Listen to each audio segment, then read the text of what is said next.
আলোচনার মাধ্যমে রোহিঙ্গা সমস্যার সমাধানের জন্য মিয়ানমার সরকারের প্রতি আহ্বান জানিয়েছেন প্রধানমন্ত্রী শেখ হাসিনা। তিনি বলেন, দীর্ঘদিন ধরে বাংলাদেশে অবস্থানরত রোহিঙ্গাদের মিয়ানমারে ফিরিয়ে নেওয়ার জন্য সব পক্ষের সহযোগিতা দরকার।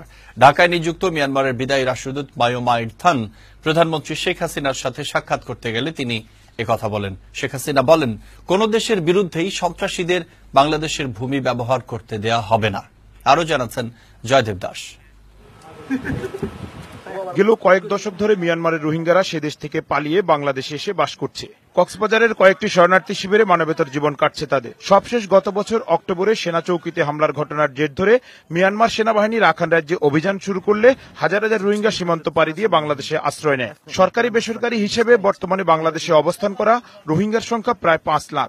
ঢাকায় নিযুক্ত মিয়ানমারের বিদায়ী রাষ্ট্রদূত মায়ো মাইন্ড থান মঙ্গলবার প্রধানমন্ত্রী শেখ হাসিনার সাথে তার কার্যালয়ে সাক্ষাৎ করতে গেলে রোহিঙ্গা প্রসঙ্গটি আলোচিত হয়। প্রধানমন্ত্রী বলেন, বাংলাদেশে অবস্থানরত মিয়ানমারের রোহিঙ্গাদের আলোচনার ভিত্তিতে দেশে ফিরিয়ে নেওয়া উচিত। মিয়ানমার সরকারের প্রতি আহ্বান জানিয়ে শেখ হাসিনা বলেন, রোহিঙ্গারা মানবেতর জীবনযাপন করছে, তাদের নাগরিক অধিকার দিয়ে আলোচনার ভিত্তিতে দেশে ফিরিয়ে নেওয়া উচিত।